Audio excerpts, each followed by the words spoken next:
Bueno, pues buenas tardes, muchas gracias por invitarme a este foro y por estar aquí presentes. Mi nombre es Mariana Álvarez, yo soy académica del ENES Mérida aquí en la UNAM en Yucatán y voy a platicar brevemente sobre la problemática ecológica de los bosques tropicales de la península de Yucatán, específicamente de la vegetación, enfocándome sobre todo en las últimas décadas, es decir, finales del siglo pasado y principios de este siglo.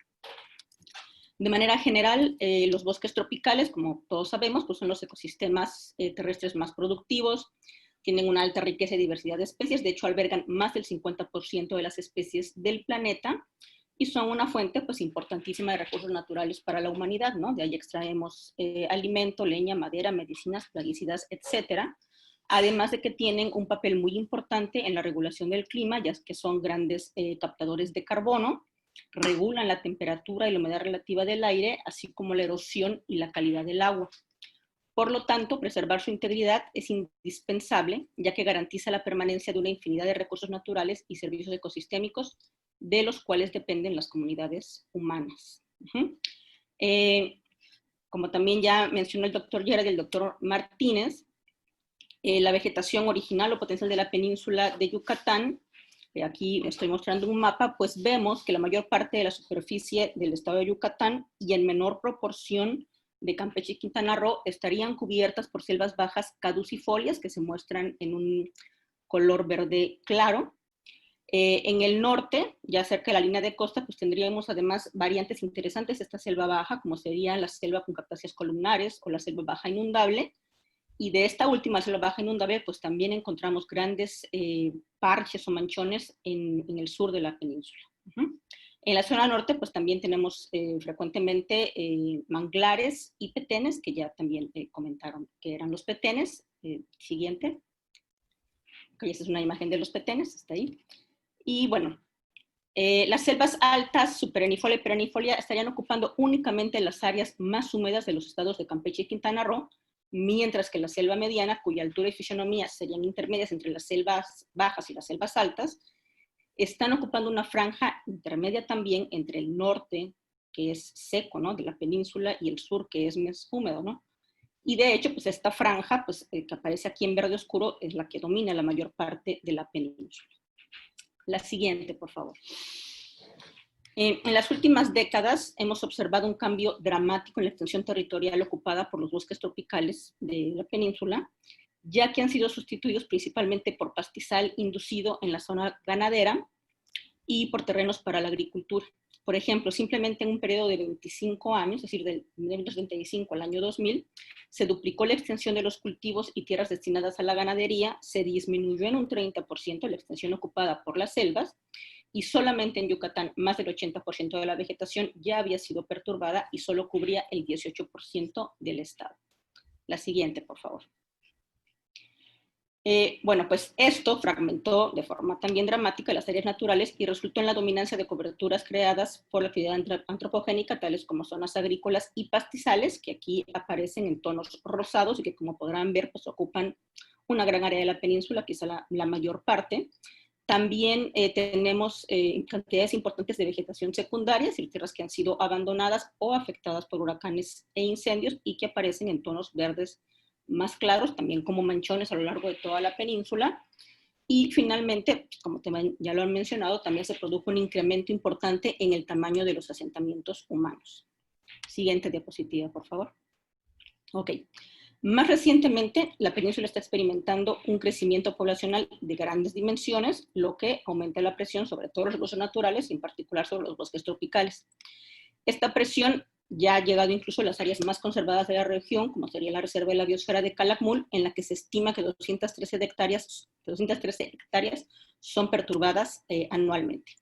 A ello se suma el incremento de los asentamientos menonitas, que desde mediados de los 80 han contribuido al cambio de uso de suelo para agricultura y ganadería en la península. El uso de los menonitas pues involucra la dominancia de monocultivos, agricultura mecanizada, uso de agroquímicos, etcétera, todo lo cual ha aumentado los niveles de deforestación, incluso en la región de Calakmul.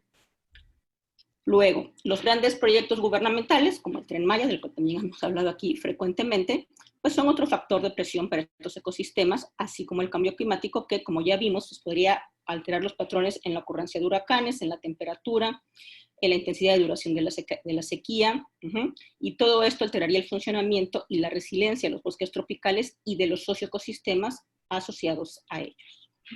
Siguiente, por favor.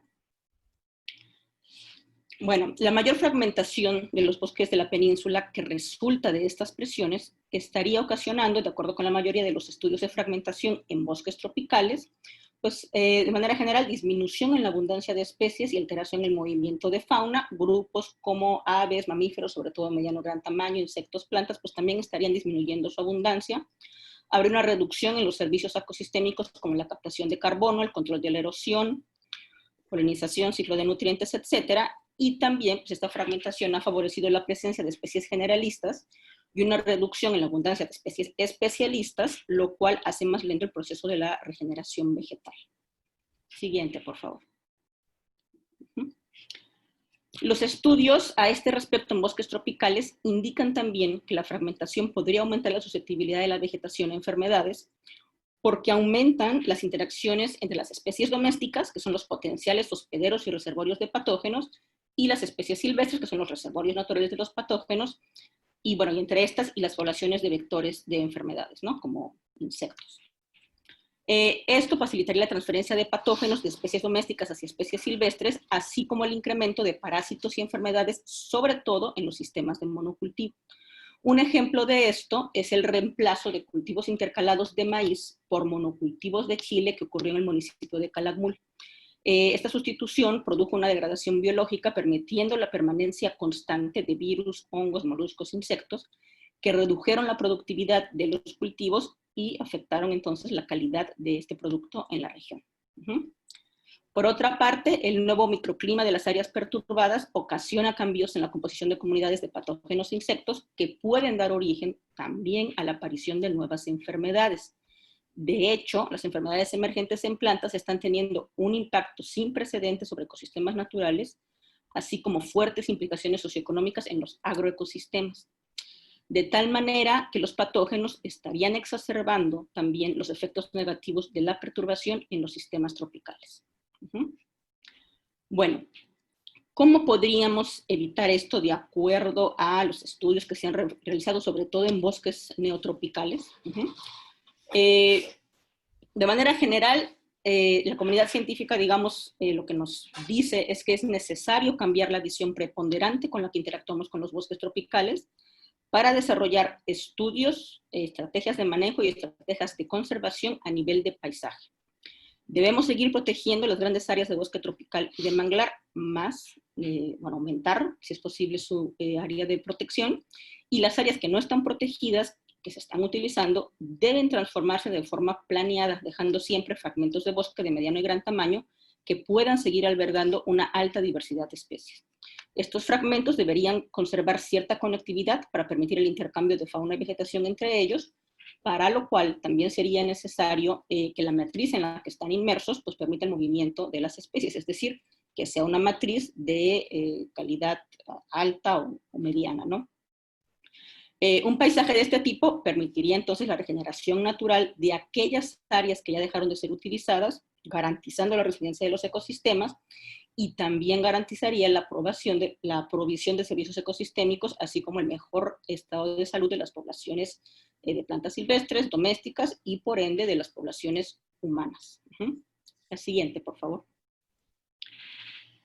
Bueno, sin embargo, digo, a pesar de lo que hemos comentado hasta el momento, es una realidad que a pesar de la importante influencia de la composición y configuración del paisaje en la dinámica de las enfermedades, los estudios en el tema, sobre todo con vegetación, son muy escasos, por lo que no sabemos con claridad en qué consiste esta influencia en la vegetación tropical dentro de los paisajes antropogénicos.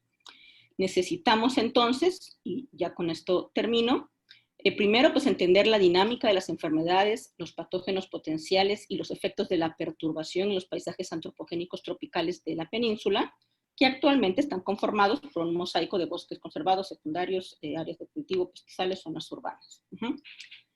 Necesitamos también identificar los reservorios de patógenos asociados a los cultivos vegetales que potencialmente podrían fluir hacia la vegetación silvestre. Siguiente. Desarrollar herramientas para detectar el estatus fisiológico y enfermedades de la vegetación a grandes escalas espaciales, por ejemplo, por medio de percepción remota. Y en general necesitamos desarrollar herramientas que nos permitan entender y predecir los escenarios potenciales en los bosques que están sufriendo una alta tasa de fragmentación. Siguiente.